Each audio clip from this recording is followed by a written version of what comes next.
Mesdames et messieurs, bonsoir. Merci de nous rejoindre pour le journal en français. Voici les titres de ce journal.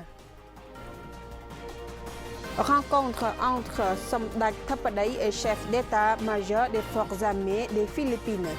Entretien entre le ministre de l'Agriculture, des Forêts et de la Pêche et l'ambassadrice de la République fédérative du Brésil au Cambodge. Le Japon apporte son soutien à la relance des moyens de substance dans les zones frontalières du Cambodge. Les Philippines prêtent à poursuivre leur rôle de direction de l'EOT pour faciliter le règlement du différend frontalier Cambodge-Thaïlande. Le matin du 12 février 2026, Somdak Mahabharvar Theppaday Khonmanait, Premier ministre du Royaume du Cambodge, a accordé une audience à son Excellence le général Romeo S. Brenner Jr., commandant en chef des forces armées philippines, venu lui rendre une visite de courtoisie et tenir des entretiens de travail au Palais de la Paix. À cette occasion, son Excellence le général commandant en chef des forces armées philippines a exprimé sa profonde gratitude à Somdak Theppaday pour lui avoir permis, ainsi qu'à sa délégation, d'effectuer cette visite de courtoisie et ces discussions de travail. Il a rappelé les relations et la coopération solide et durable entre les deux pays, en particulier entre armées. À cet égard, il a souligné son engagement à continuer de promouvoir davantage les relations et la coopération militaire entre les deux nations. En réponse, Somdak Theppaday a chaleureusement accueilli son Excellence le commandant en chef et sa délégation à l'occasion de leur visite au Cambodge, se disant heureux de le rencontrer à nouveau.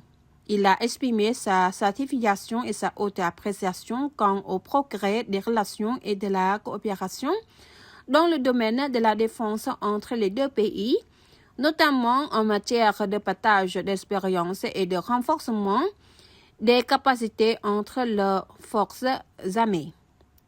Somdak Theppaday a également exprimé le ferme espoir que la coopération entre les deux armées sera encore renforcée et élargie tant pour les forces terrestres que navales et aériennes.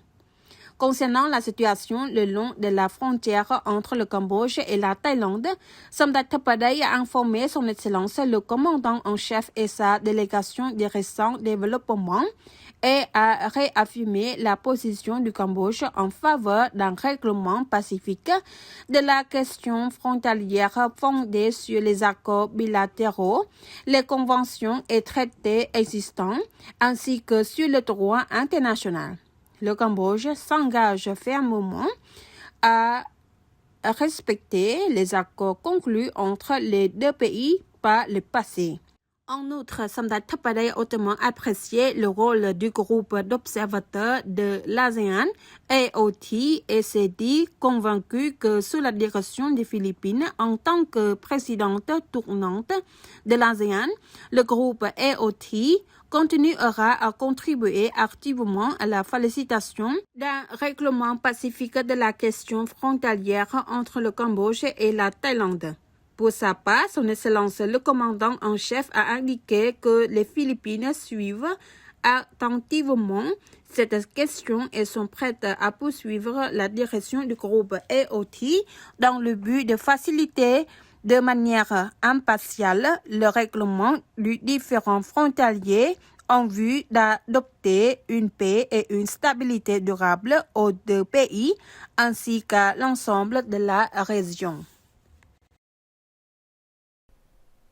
Son Excellence Datina, ministre de l'Agriculture, des Forêts et de la Pêche, a reçu Madame Viviana Los San Martin, ambassadrice extraordinaire et plénipotentiaire de la République fédérative du Brésil auprès du Royaume du Cambodge.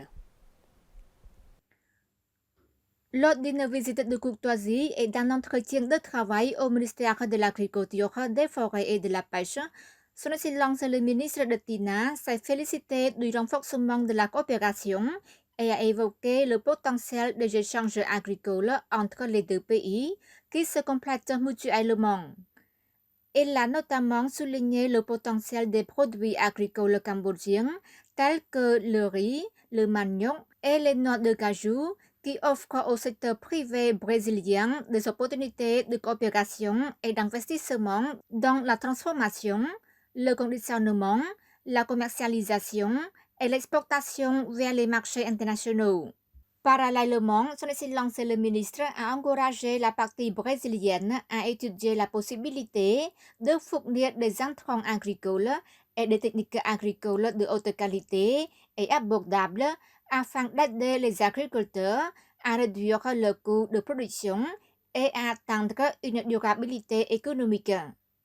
À l'issue de cette rencontre, les deux parties ont vivement salué le développement de la coopération visant à promouvoir et à accroître le volume commercial agricole mutuellement complémentaire et notamment à renforcer les bonnes relations commerciales entre les secteurs privés des deux pays.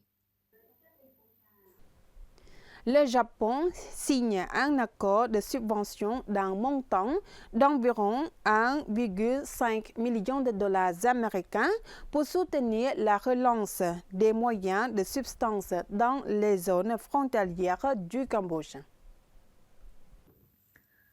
Le Japon a signé un accord de subvention d'un montant de 220 millions de yens, environ 1,5 million de dollars américains, afin de soutenir la relance des moyens de substance et la nutrition des communautés touchées par le conflit à la frontière entre le Cambodge et la Thaïlande. La cérémonie de signature a été présidée par son Excellence Kete Sankha Bandit Kun Kim, ministre d'État et premier vice-président du Comité national de gestion des catastrophes. L'échange de notes relatif au projet d'aide intitulé Relance des moyens de substance et fortification nutritionnelle dans les communautés affectées par le conflit frontalier en partenariat avec le Programme alimentaire mondial a été signé par son Excellence Oino Atsushi, ambassadeur du Japon au Cambodge, et Madame Chongnan Park, représentante et directrice du Programme alimentaire mondial PAM au Cambodge. Selon un communiqué de presse publié le 12 février par l'ambassade du Japon au Cambodge, le projet prévoit la distribution de riz enrichi et de bons alimentaires aux populations affectées par le conflit dans les zones frontalières du Cambodge, notamment les personnes déplacées, les personnes retournées dans le foyer et les travailleurs migrants de retour. Cette assistance vise à répondre aux besoins immédiats en matière de sécurité alimentaire, tout en soutenant la restauration des moyens de substance et l'amélioration des résultats nutritionnels. Mise en œuvre en partenariat avec le Programme alimentaire mondial, le programme contribuera également à la reconstruction des infrastructures de base endommagées et aidera les communautés à se relever des impacts socio-économiques du conflit. C'est la fin de ce journal. Mesdames et messieurs, merci de nous avoir prêté attention. Très bonne soirée sur TVK. Bon week-end.